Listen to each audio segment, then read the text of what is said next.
दोस्तों welcome back to my channel. अगर आपने अभी तक मेरे चैनल को सब्सक्राइब नहीं किया है तो जल्दी से मेरे चैनल को सब्सक्राइब कर दें। एपिसोड 12 की शुरुआत में मामा चेंगवान के लिए ड्रिंक लेकर आती है, लेकिन चेंगवान सो चुकी होती है। आज चेंगवान के डैड ग्रैंडमा से मिलने के लिए आते हैं। चेंगवान के डैड ग्रैंडमा को सारी बात बताते हैं। ये कहने लगते हैं कि चेंगवान ने ब्रेकअप की वजह से कई दिनों से सही से कुछ नहीं खाया। मैं और चेंगवान की मॉम चेंगवान को लेकर बहुत परेशान है। वो आपकी बात सुनते तो आप उसको कोई एडवाइस दें। ग्रैंडमा कहती कि ठीक है, जब चेंगवान आएगी तो मैं उससे बात करूंगी। ये सुनकर चेंगवान के डैड बहुत खुश हो जाते हैं और ग्रैंडमा को थैंक्स बोलने के बाद यहाँ से चले जाते हैं। अब चेंगवान जब ग्रैंडमा से मिलने के लिए आती है तो कहती है कि आपने मुझे यूँ अचानक बुलाया, मैं तो बहुत डर गई थी। क्या आप ठीक हैं? ग्रैंडमा कहती है कि मैं मुश्किल में नहीं बल्कि तुम मुश्किल में हो। ग्रैंडमा चेंगवान से कहती है कि मैं जानती हूँ कि तुम्हें मिसट्रीट किया गया है। ये सुनते ही चेंगवान ग्रैंडमा के गले लगकर रोना शुरू कर देती है। चेंगवान रोते हुए ग्रैंडमा से कह रही होती है कि मेरी और जियालिंग की फैमिली के प्रॉब्लम्स कभी भी सॉल्व नहीं हो सकते। असल में मुझे जियालिंग से ब्रेकअप करने के बाद कोई पछतावा नहीं हो रहा।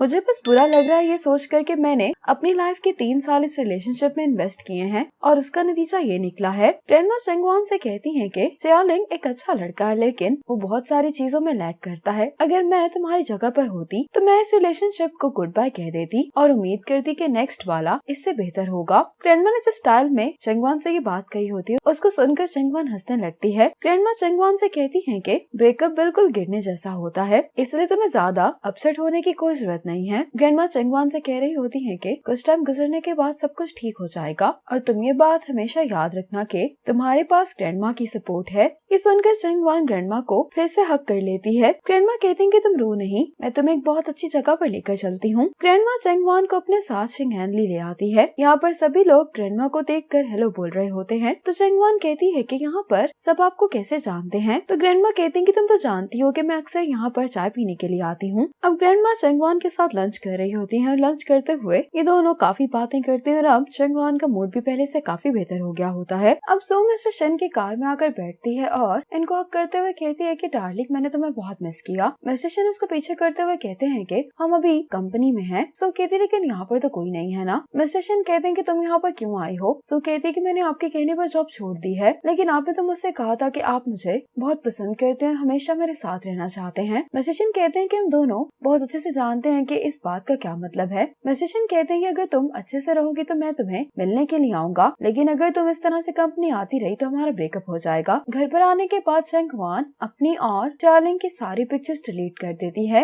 अब जिमिंग ग्रैंडमा के लिए सूप लेकर आया होता है। ग्रैंडमा कहती है कि तुमने जो किया है उसके लिए मुझे लगता है कि तुम्हें डांट पड़नी चाहिए। जिमिंग कहते हैं कि ग्रैंडमा मुझे माफ कर दे, मैंने चेंगवान की अच्छे से टेक केयर नहीं की, लेकिन मैंने चेंगवान के लिए कुछ अरेंजमेंट्स किए हैं। ग्रैंडमा कहती है कि इसका मतलब है कि तुम उसको प्रमोट करने वाले हो। तो जिमिंग कहता है कि हाँ। जिमिंग ग्रैंडमा से कहता है कि मेरे पास चेंगवान के लिए लॉन्ग टर्म प्लान है। जब आप शिंगैनली मेरे हवाले कर देंगी तो मैं इसको बहुत अच्छे से मैनेज करूंगा और चेंगवान का ट्रांसफर भी शिंगैनली में करवा दूंगा प्रमोशन के तौर पर। तो ग्रैंडमा कहती है कि अब के बारे में तुम क्या कहोगे। तो जिमिंग कहता है कि ब्रेकअप की वजह से चेंगवान काफी अपसेट है। ये ग्रैंडमा से कहते हैं कि आपने भी काफी टाइम हो गया है ट्रैवल नहीं किया। युदा ने शंघाई में एक होटल रेनोवेट करवाया, तो मैं फन के लिए आपको वहाँ पर लेकर चलूंगा। जिमिंग कहता है कि इंतजार करने की कोई जरूरत नहीं, हम इसी वीकेंड यहाँ पर चलते हैं, आप चेंगवान से भी पूछ सकती हैं। ग्रैंडमा कहती है कि मैं इस बारे में सोचूंगी। ग्रैंडमा चेंगवान से पूछती है कि क्या तुम इस वीकेंड फ्री हो। तो चेंगवान कहती है कि हाँ मैं फ्री हूँ। ग्रैंडमा कहती है कि ठीक है, फिर हम एक ट्रिप पर चलते हैं। चेंगवान इसके लिए मान जाती है। मॉम भी ट्रिप का सुनकर खुश जाती है। चेंगवान से कहती है कि तुम वहाँ पर जाकर खूब एंजॉय करना। आज चेंगवान ग्रैंडमा के साथ जाने के लिए तैयार हो गई होती है। ग्रैंडमा से कहती है कि मैं कैब बुक कर लेती हूँ। तो ग्रैंडमा कहती है कि इसकी जरूरत नहीं है। इसके साथ ही जिमिंग यहाँ पर आ जाता है। ग्रैंडमा तो कार में जाकर बैठ जाती है। जिमिंग चेंगवान को देख कर कहते हैं कि तुमने क्या पहना हुआ है। ये सुनते ही चेंगवान अपना मास्क उतार देती है। चेंगवान जिमिंग से कहती है कि क्या तुम ट्रंक खोल सकते हो। जिमिंग चेंगवान के पास आते हुए कहता है कि तुम इतना अपसेट क्यों हो, अभी इस दुनिया में और भी बहुत सारे लड़के हैं। चेंगवान हैरान होते हुए कहती है कि तुम्हें कैसे मालूम। जिमिंग इस बात का जवाब दिए बगैर चेंगवान से कहता है कि मैं तुम्हारी मदद करता हूँ,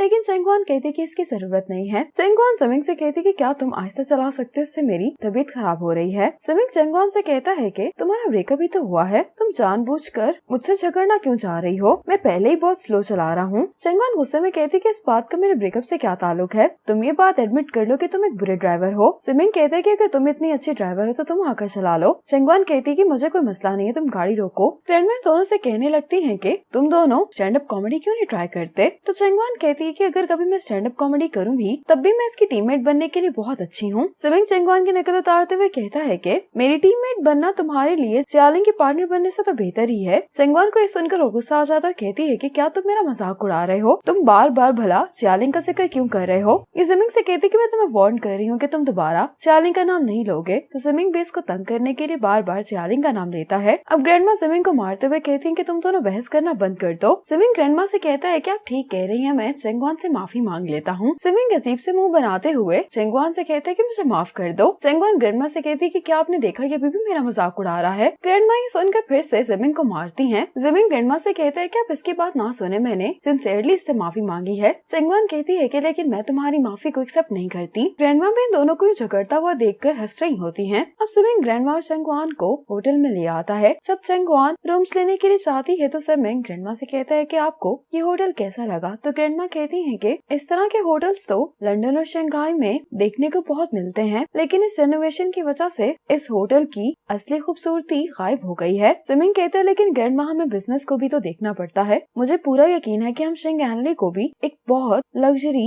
होटल में तब्दील कर देंगे। जिमिंग चंगवान से भी आकर इस होटल के बारे में पूछता है तो चंगवान कहती है कि मैं सच कहूंगी ये योदा ग्रुप का सबसे लग्जरी रिजॉर्ट है, लेकिन यहाँ पर जो सर्विसेज है वो इतनी अच्छी नहीं है। जिमिंग कहते हैं कि क्या तुम मुझे डिटेल में बताओगी? तो चंगवान इसको डिटेल में वो सारी चीजें बताने लगती हैं जो कि इस होटल की मैनेजमेंट ने अच्छे से मैनेज नहीं की होती। अब यहाँ का मैनेजर आकर जिमिंग से कहने लगता है कि ये होटल अभी खुला है और यहाँ का सारा स्टाफ भी लोकल है। ट्रेनिंग के साथ साथ ये सारे मसले ठीक हो जाएंगे। जिमिंग कहता है कि आप सारे स्टाफ को चेंज कर दें। चंगवान ये सुनकर मैनेजर से कहने लगती है कि मेरा कहने का हरगिज भी ये मतलब नहीं था। चंगवान जिमिंग से कहती है कि तुम इतने एक्सट्रीम क्यों हो जाते हो? अगर तुम सारे लोकल स्टाफ को रिप्लेस कर दोगे तो ये पैसे कैसे कमाएंगे? तो जिमिंग कहता है कि मैं इस बात की परवाह क्यों करूं। इसके बाद ये तीनों हाइकिंग करने के लिए आ जाते हैं। जिमिंग चंगवान से कहता है कि तुम ये बैग मुझे दे दो। चंगवान कहती है कि क्या तुम इस बैग को कैरी कर लोगे? तो जिमिंग कहता है कि हाँ। जब चंगवान इसको बैग पकड़ाती है तो ये काफी भारी होता है। जिमिंग कहने लगता है कि तुमने इतनी सारी चीजें इस बैग में क्यों रखी हैं? चंगवान कहती है कि काफी इंटरेस्टिंग सवाल है, तुम्हें क्या लगता है कि तुम्हें पहाड़ पर खाना और पानी मिल जाएगा? चंगवान जिमिंग को देखते हुए कहती है कि हाँ ये काफी फनी लग रहा है, इसके साथ जरूर कोई मसला है। जिमिंग चंगवान से कहता है कि मैं तुम्हें सुन सकता हूँ, मैं तुम्हारा बॉस हूँ, तुम्हें थोड़ी सी मुझे रिस्पेक्ट देनी चाहिए। चंगवान जिमिंग से कहती है कि क्या तुमने डोमेस्टिक ड्रामास देखे हैं? उसमें जो रूट सीईओस होते हैं वो बिल्कुल तुम्हारी तरह के होते हैं। ये कहकर चंगवान आगे चली जाती है। अब चंगवान जिमिंग को कह रही होती कि ग्रैंडमा तुम्हें डिनर के लिए बुला रही हैं। जिमिंग अपने रूम से बाहर आ रहा होता है लेकिन इसकी तबीयत ठीक नहीं लग रही होती। ये चंगवान को आवाज दे रहा होता है लेकिन इसी दौरान जिमिंग नीचे गिर जाता है। अब हॉस्पिटल में जिमिंग की जब आँख खुलती है तो ये देखता है कि चंगवान भी यहीं पर सो रही होती है। जिमिंग चंगवान के बाल साइड पर कर रहा होता है, इतने में ही चंगवान की आँख खुल जाती है। चंगवान जिमिंग से कहती है कि